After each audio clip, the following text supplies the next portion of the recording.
여러분 안녕하세요. 자, 신경계 물리치료 중재학 및 실습 교과목에 대해서 수업을 진행하도록 할게요. 오늘은 먼저 첫 번째 시간이니까 간단한 우리가 교과목에 대한 소개와 그리고 이제 수업을 좀 진행할 텐데 신경계 물리치료의 개요 그래서 임상 신경학적인 내용을 공부를 하려고 합니다.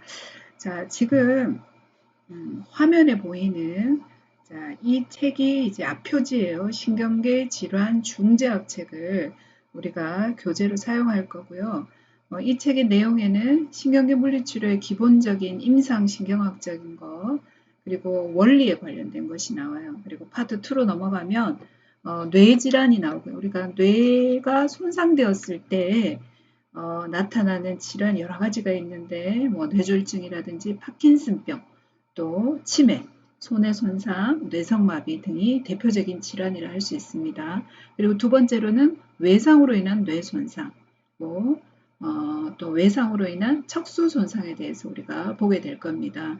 자, 척수 손상은 외상으로 많이 발생하지만 척수에 다양한 질환이 병변이 생기거나 질환이 생겼을 때도 척수에 이상이 나타날 수 있죠. 거기에는 척수 매독이나 척수 물구멍증, 또 척추 갈림증 등이 있습니다. 자, 그 다음 파트로 우리가 넘어가면 말초신경 질환이 나오고요. 자, 이 말초신경에는 우리가 일반적으로 알고 있는 얼굴 부분에 있는 신경 손상, 그 다음에 팔과 다리로 나누어서 우리가 보게 됩니다. 자, 그 다음에 파트 7로 넘어가게 되는데요. 여기에서는 유전자 결함과 면역 매개 질환 등이 나타나 있습니다. 자, 내용이 꽤 많아요. 우리는 이것을 한 학기 동안 배우게 될 겁니다. 자, 이 신경계 질환 중재학은요, 신경계 질환에 관련된 내용과 그리고 중재에 관련된 내용을 다루게 될 거예요. 우리가 3시간과 1시간으로 시간을 좀 분류했는데, 이유는 신경계 질환 파트를 우리가 3시간에 걸쳐서 좀 자세하게 볼 거고요. 나머지 1시간은 중재를 어떻게 적용할 것인가에 대해서 보고 또 필요하다면 테스트를 진행하려고 합니다. 이 신경계 질환 중재학은 자, 2교시에 우리가 질환별 중재와 관련된 내용이 문제가 꽤 많이 나오고요. 그 다음에 이제 3교시에는 실기시험도 신경계 질환과 우리가 근골격계 질환이 대표적인 질환이죠. 거기에 관련된 차트형이라든지 사례 제시형으로 문항이 출제가 되게 됩니다. 올해 들어서는 1교시 비중이 좀 줄고요. 오히려 이 3교시의 비중이 좀 더 많이 늘었기 때문에 이 신경계 질환을 바르게 이해해야지 진단평가를 할 수 있고 그 다음 이 진단평가를 기반으로 해서 치료를 적용하는 것을 우리가 중재라고 이야기하죠. 가장 적절한 중재 방법을 선택하게 됩니다. 그래서 이 2교시와 3교시의 문제를 잘 푸는 비결이 무엇인가 하면 바로 질환에 대한 정확한 이해입니다. 우선 보면 어려워 보이지만 아마 이 학기를 끝낼 때쯤에는 신경계 질환이 그다지 어렵게 느껴지지 않을 겁니다. 그래서 여러분들이 열심히 따라와 줄 것이라고 믿고 최선을 다해서 우리가 한번 진행해 보도록 하겠습니다. 오늘은 첫 번째 단계여서 우리가 신경계의 병변이 나타났을 때 특징에 대해서 좀 알아보려고 합니다.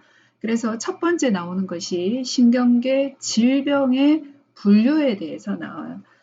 제가 올려드린 학습 자료가 책의 순서하고 약간 다른데 책에는 기본적인 중추와 말초신경계의 해부학적인 것을 설명해 주고 있어요. 여러분들은 해부학적인 부분은 다 안다라고 생각을 하고 우리가 임상적으로 나타나는 질환의 특징에 대해서 먼저 설명해 보려고 합니다. 우리가 동영상을 찍는데 이 업로드가 되는 시간이 15분이에요. 그래서 15분 이내로 차시를 끊어서 수업을 좀 진행해 보려고 합니다. 첫 번째 우리가 신경계 질병이에요. 우리가 신경계 질환을 분류할 때는 운동신경원 질환도 있고요. 감각신경원 질환도 있어요. 또 면역성 질환도 있고 유전성 질환도 있고 퇴행성 질환도 있는데 자 우선 운동성 질환 중에서 상위 운동신경 세포 질환 또 하위 운동신경 세포 질환을 한번 구분해서 설명해 보도록 하겠습니다. 자 우리가 UMN 어퍼모터 뉴런이라고 이야기하죠.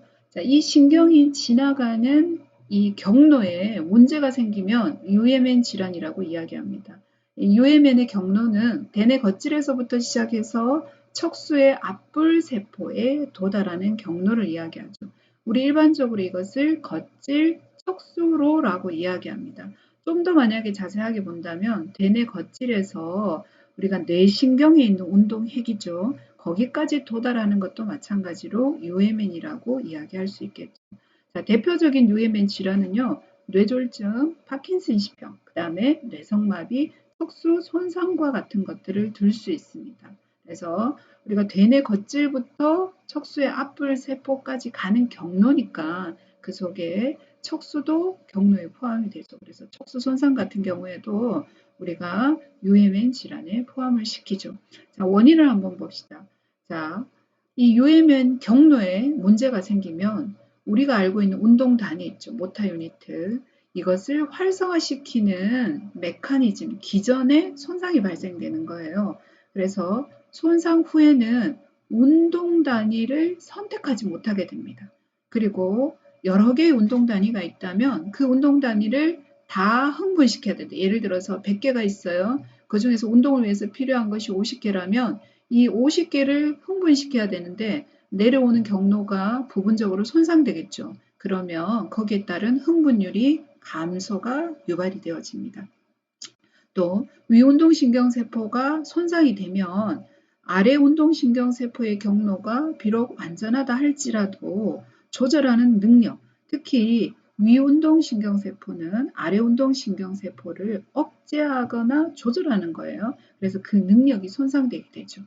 또 운동단이 활성화가 되지 않기 때문에 근육이 동원이 되지 않습니다. 그래서 우리가 50개가 동원되어야 되는데 만약에 10개밖에 동원되지 않으면 근력이 굉장히 약해지겠죠. 그래서 근육의 약화, 그리고 약화된 근육을 우리가 잘 사용하지 않게 됩니다. 이 이유는 위 운동신경세포가 손상되면 이제 부분적인 마비가 나타나는 거예요. 마비가 나타나게 되면 이제 조절이 잘 되지 않고 조절이 잘 되지 않으면 아무래도 불편하니까 사용을 덜 하게 되겠죠. 자, 그래서 사용하지 않음으로 인해서 근위축이 발생될 수 있습니다.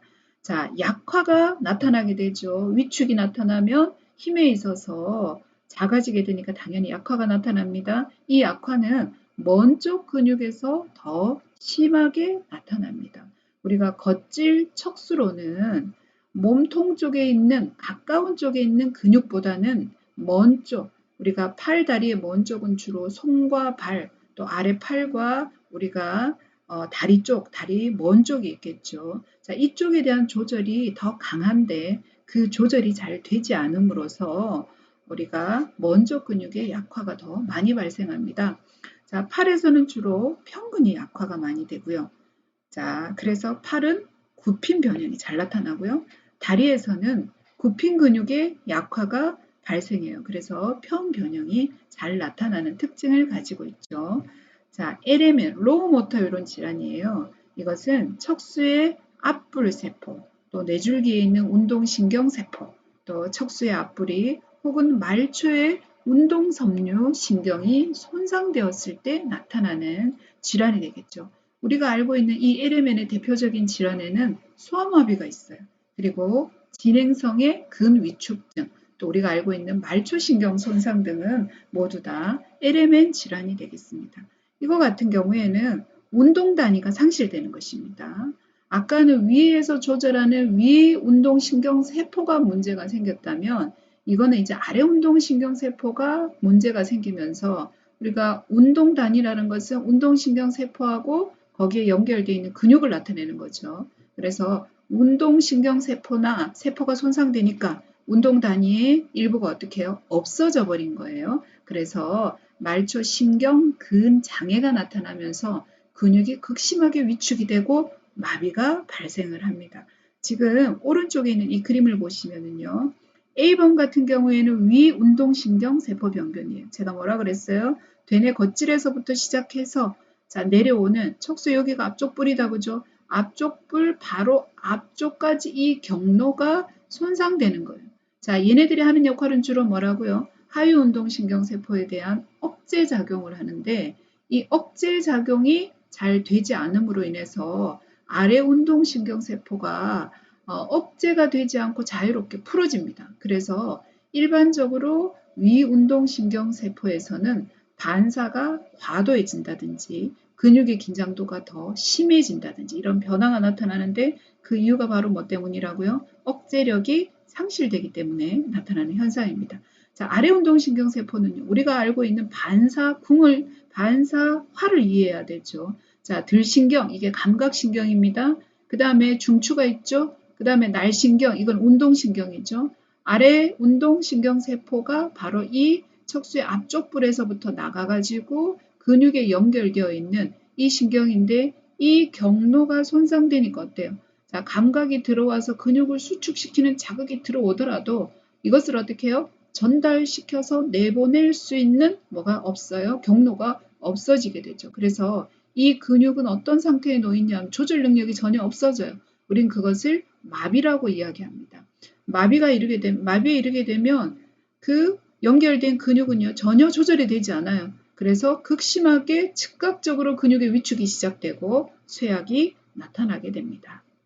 자, 우리가 위운동신경세포, 아래운동신경세포 질환에 대한 비교를 제시했습니다. 자, 표 1에 보면요. UMN 질환과 LMN 질환에 대한 대표적인 특성이 나와 있어요. 자, 우리는 이것을 신경해부학에서 한번 봤죠. 자, 근력 약화와 분포를 봅시다. UMN은요. 자, 모든 팔, 다리에서 근력이 약화가 되어져요. 왜냐하면 동원이 되지 않기, 자극이 되지 않기 때문에 그래요. LMN은요. 침범된 근육, 그 운동 단위에서만 약화가 일어나요. 자, UMN 질환에서 어떻게 억제가 되지 않기 때문에 머슬톤, 근육의 긴장도가 증가하죠. LMN은 어떻게 해요? 우리가 근육의 긴장도 감소가 나타납니다. 자, 근육의 위축을 보면요. 자, 운동 단위 자체에 문제가 생긴 것이 아니라 위쪽에서 그것을 동원하는 능력이 없는 거예요. 그래서 사용되지 않기 때문에 그것을 동원하지 않기 때문에 약간의 위축이 발생되지만 질환 자체로 인해서 근육의 위축이 유도되는 것은 아니에요. 하지만 LMN 질환 같은 경우에는 자, 그것을 동원하는 운동신경세포가 어떻게 해요? 완전히 손상돼 버렸죠. 그래서 즉각적으로 근육의 위축이 시작되고 시간이 지나면 심한 근육의 위축이 발생합니다. 자, 깊은 힘줄 반사도요. 증가하죠. 항진됩니다. LMN 질환에서 어때요? 감소되거나 소실됩니다. 우리가 얕은 반사 또는 표피 반사라고 이야기하죠. UMN 질환, LMN 질환 할 것 없이 자, 얕은 반사는 모두 다 감소된다라고 생각하시면 돼요. 책에 또 다른 책에는 증가 또는 뭐 정상이다 이렇게 나와 있는 것도 있지만 일반적으로 감소되거나 소실된다고 보는 것이 더 정확하겠죠. 자, 병적 반사 우리가 바빈스키 사인이 나타나면 어떻게 해요? 이거는 병적인 반응이죠. 자, LMN 질환에서는 이런 바빈스키 사인과 같은 병적 반사가 나타나지 않아요. 그래서 병적 반사가 나타났다라고 하는 것은 뭐예요? 어퍼모터 유런의 경로에 문제가 생겼다라고 보면 되고요. 자, 근섬유 다발 수축과 잔떨림 수축은 UMN에서는 없고 LMN에서만 나타나게 됩니다. 그래서 이것을 LMN의 특징적인 현상이라고 해요. 우리가 클로누스라고 얘기하죠. 또는 간대성 경련이라고 하는 증상은 UMN 질환에서만 나타나는 특징적인 것이에요. LMN 증상에서는 나타나지 않죠.